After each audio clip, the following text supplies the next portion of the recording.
Shalom saudara, selamat pagi. Puji Tuhan, bisa bertemu dengan saudara kembali. Saya percaya penyertaan Tuhan atas hidup kita semua sempurna adanya. Di bagian yang kedua ini saya masih membahas tentang ratapan dan apa fungsinya ratapan dalam kehidupan kekristenan. Saya berharap saudara mengikuti khotbah berseri ini. Dalam pertemuan sebelumnya saya memberikan judul ratapan bagian yang pertama, maka pagi hari ini kita akan belajar dengan cepat mengenai ratapan bagian yang kedua. Saya akan mulai sedikit demi sedikit supaya saudara memahami dan mendapatkan konsep utuh tentang ratapan, kenapa kitab ratapan ada di dalam Alkitab, apa yang Tuhan suruh melalui ratapan, dan apa yang bisa Tuhan kerjakan melalui ratapan. Nah, saya akan mulai dengan sebuah pertanyaan pada kita semua. Yang pertama adalah, pertanyaannya begini, siapakah yang mengajar saudara dan saya menangis? Maka jawabannya tidak ada, ya. Tapi kalau kita bisa mengingatnya, bunyi pertama yang saya dan saudara buat ketika meninggalkan rahim ibu kita adalah sebuah tangisan. Pernahkah saudara berpikir kenapa harus dengan menangis? Kenapa Tuhan menciptakan pola yang seperti ini? Tentunya kita berpikir dan kita mulai merenung ada sesuatu yang Tuhan mau lakukan dalam sebuah tangisan atau nanti ketika ditarik menjadi sebuah ratapan bagi kita. Nah, saya mau katakan mengapa kita semua menangis ketika kita meninggalkan rahim ibu kita? Yang mau saya nyatakan kepada saudara adalah ternyata menangis ini adalah manusiawi. Setiap orang, saudara dan saya pernah menangis. Dalam kekristenan kita kenal istilah yang namanya ratapan. Bahkan Yesus sendiri meratap, seperti khotbah saya yang pertama mengenai ratapan ini. Saya berikan ayat di sana bahwa Yesus juga meratap. Ya, ratapan adalah sebuah pernyataan yang jujur dari hati yang terluka, dan ratapan adalah manifestasi dari pergumulan kita ketika kita sedang mempertanyakan kebaikan Allah versus penderitaan yang kita alami. Saya dan saudara pernah mengalami penderitaan, pasti. Kesulitan, halangan apapun yang membuat kita menderita. Di saat itulah, sebagai orang percaya, kita punya satu jalan untuk mengekspresikan hal ini kepada Allah. Bukan dengan doa yang biasa, tetapi dengan doa ratapan. Ratapan diperlukan sebagai sebuah ekspresi rendah hati yang memaksa hati kita terus berpaling kepada Allah dan bukan kepada ilah yang lain. Saya ulang pada saudara, ratapan adalah suatu ekspresi rendah hati dari penderitaan yang kita alami untuk memaksa hati kita terus-menerus berpaling kepada Allah. Kenapa? Karena setiap penderitaan berbeda, Bapak dan Ibu. Ada seseorang mengalami penderitaan yang begitu berat, yang mungkin kita nggak bisa paham. Cara satu-satunya yang Alkitab berikan, mari kita datang dengan doa ratapan. Di dalam doa ratapan, kita bisa menyuarakan kesedihan, sambil menegaskan keyakinan kita bahwa akan ada Allah yang menolong kita. Nah, secara tidak sadar, Bapak dan Ibu, setiap kali kita sedang dalam masalah dan kita masuk dalam doa yang kita ketahui, kita berdoa kepada Tuhan, maka secara tidak langsung hati kita selalu diarahkan kepada kitab Mazmur. Betul atau tidak? Ya, kita buka kitab Mazmur, kita berharap kita temukan sesuatu di sana. Nah, sesuatu yang menarik dari studi Alkitab bahwa sepertiga dari kitab Mazmur itu nadanya adalah nada ratapan. Jadi 50 pasal yang ada di kitab Mazmur itu adalah nada ratapan. Tidak heran Mazmur ini menjadi kitab yang disukai ketika kita sedang dalam masalah. Ya. Di dalam kitab Mazmur ada mencerminkan sukacita, ada duka cita, ada kemenangan, ada pertolongan Tuhan. Tapi penting untuk mengetahui bahwa sepertiga dari 150 pasal di Mazmur adalah pasal ratapan. Dan kita akan belajar dari Mazmur pasal yang ke-77. Ya, saya pikir Mazmur ini menjadi satu contoh yang baik untuk kita mengerti mengenai doa ratapan.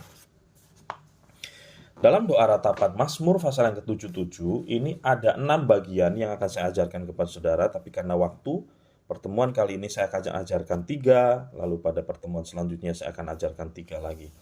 Mazmur pasal yang ke-77, kita baca dulu ayat yang pertama sampai dengan yang ke-10. Saya bacakan dulu, saudara. Aku mau berseru-seru dengan nyaring kepada Allah. Dengan nyaring kepada Allah supaya Ia mendengarkan aku.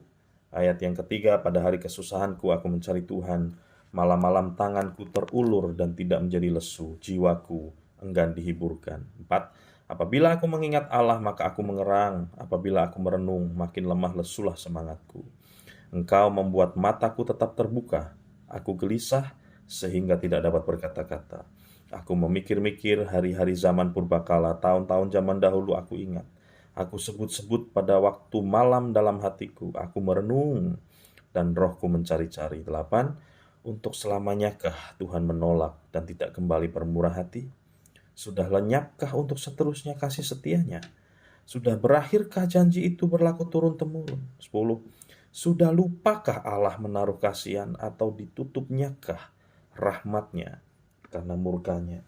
Kata-kata pembuka dari Mazmur Ratapan ini pada ayat yang kedua, aku mau berseru-seru dengan nyaring. Bukan dengan biasa, bukan dengan diam, bukan dengan ngambek kita marah kepada Tuhan, tetapi dia berseru-seru dengan nada yang nyaring kepada Tuhan. Ya.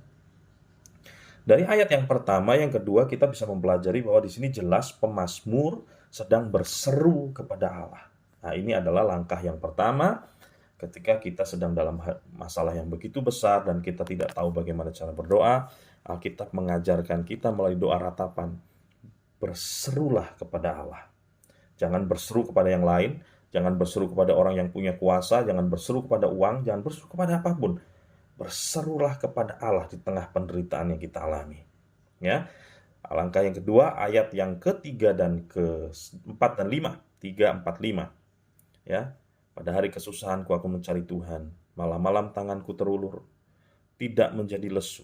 Jiwaku enggan dihiburkan. Apabila aku mengingat Allah, aku mengerang. Bukan hanya menangis, tapi aku mengerang. Apabila aku merenung, makin lemah lesulah semangatku. Ayat yang kelima, engkau membuat mataku tetap terbuka. Aku gelisah sehingga tidak dapat berkata-kata. Langkah yang kedua dari Mazmur 77 ini, setelah langkah pertama tadi kita harus berseru-seru, artinya kita datang mencari Tuhan dengan doa ratapan. Langkah yang kedua adalah berdoalah dengan jujur. Ada berapa banyak dari kita berdoa dengan tidak jujur?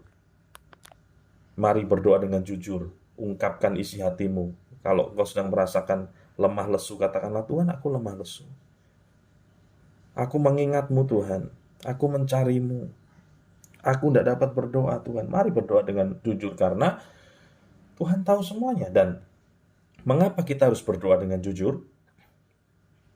Karena doa ratapan adalah sebuah ekspresi kerendah hatian yang memaksa hati kita untuk berpaling kepada Allah di tengah penderitaan kita.